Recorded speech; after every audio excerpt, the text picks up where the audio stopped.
video, we will be discussing the region of the Americas known as Mesoamerica, which roughly refers to Mexico and Central America.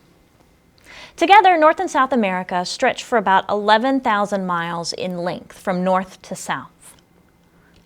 That grand scope of land encompasses multiple climates and ecosystems, including mountains, plains, deserts, rainforests, jungles, and the diversity of the geography, the diversity of the terrain has resulted in diverse societies emerging, from the Inuit Eskimos of northern Canada to the sophisticated city builders of Central America.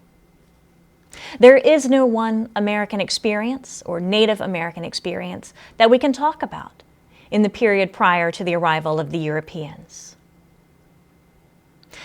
Rather, we must talk about a variety of experiences, and in this video we'll be focusing on the experiences of the civilizations of Mesoamerica.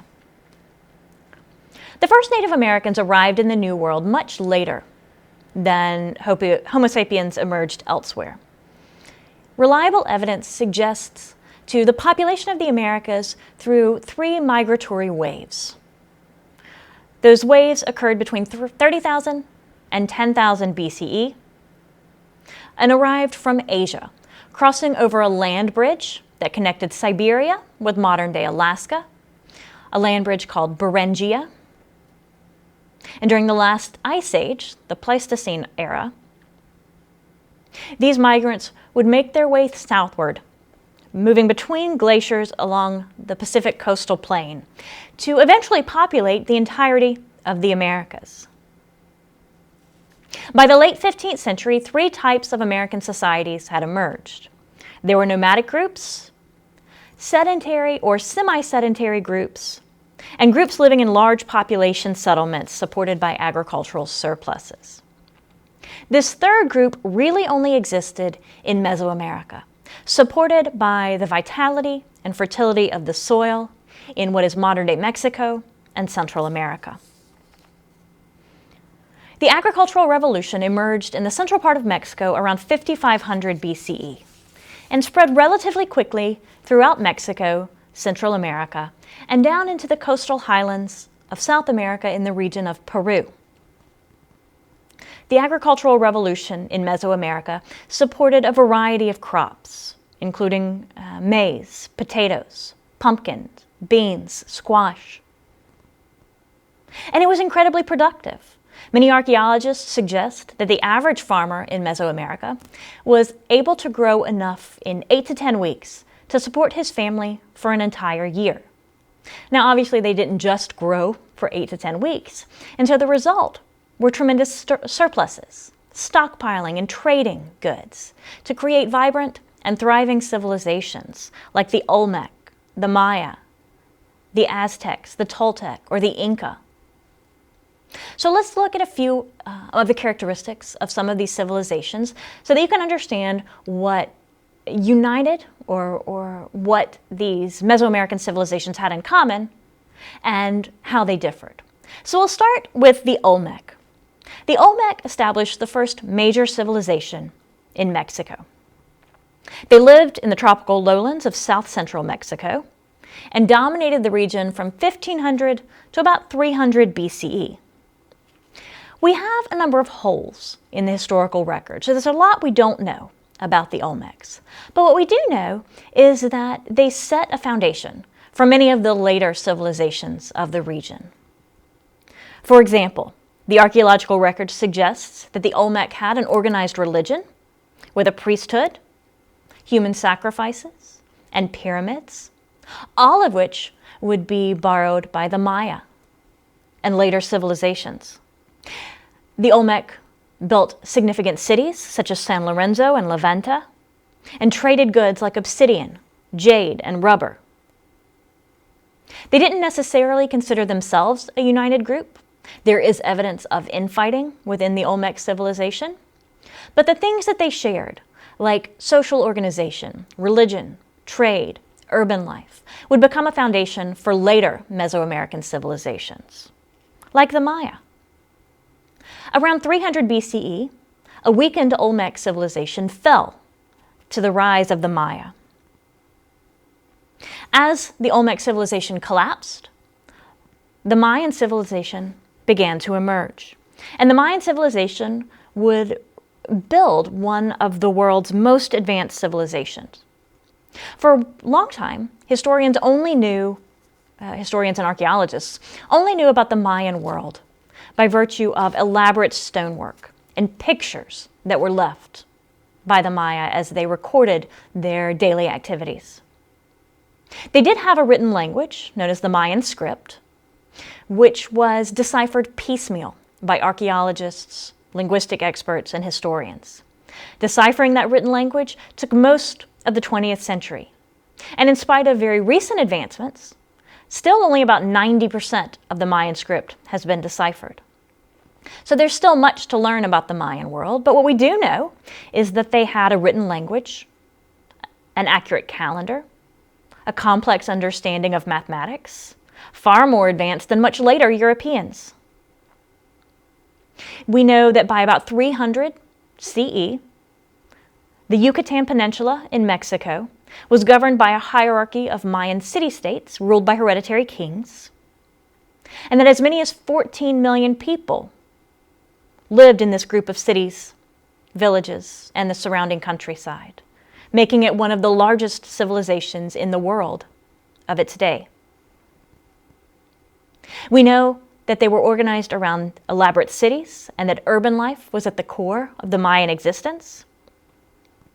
The Maya built public buildings of amazing dimensions. They had temples, palaces, ball courts, assembly grounds, places where people gathered for religious purposes, for economic purposes, for social purposes.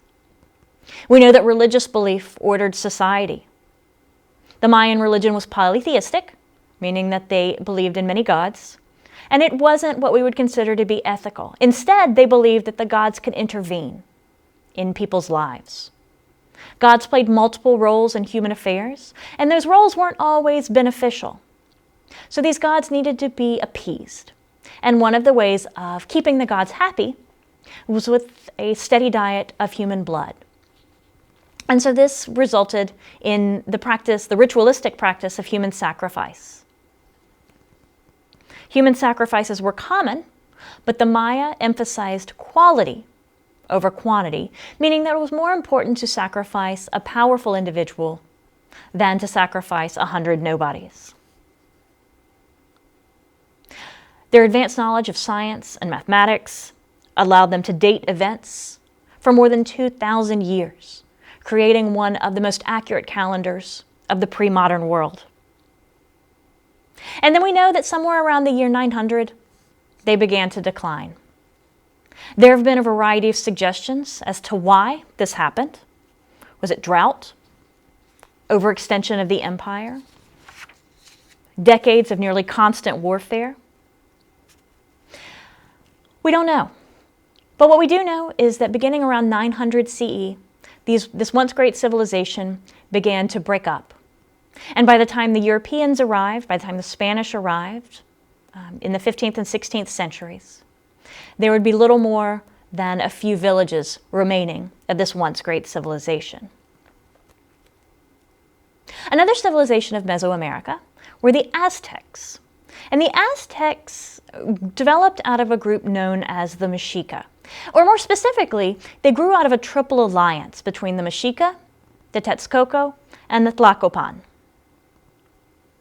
The Mexica were the dominant tribe and would become an important force in the expansion of the Aztec Empire from a group of nomadic people to a huge state that organized millions of Mesoamericans. In this Aztec Empire, they governed from the city of Tenochtitlan, one of the largest in the world. And they built on earlier civilizations like the Olmec and the Maya, but they also developed their own unique characteristics, particularly pertaining to militarism. In many ways, the Aztec world was organized around conquest, so that their ruling group was a militaristic group of aristocrats. They too practiced a polytheistic religion that engaged in ritualistic human sacrifice, believing that their gods needed to be appeased with a steady diet of human blood, and in this case, it was often quantity over quality, in order to keep nature functioning the way that it was supposed to avoid catastrophe. The Aztec would be conquered by the Spanish when they arrived in the central part of Mexico in the 16th century. The last great civilization that we want to talk about today were the Inca. And the Inca were in coastal South America in the region of Peru. Incan civilization developed out of the fertile valleys of the Peru highlands. Archaeologists don't really know how the Inca people, how the people of the Andes Mountains developed agriculture, but they know that it arrived somewhere around 200 BCE, so significantly later than in the northern part of Mesoamerica, in the central part of Mexico. But this agriculture, this mountain agriculture, would become essential to the vitality and power of the Incan civilization. The Inca believed that their ruler descended from the sun god, and that meant nearly absolute authority for the Incan emperors.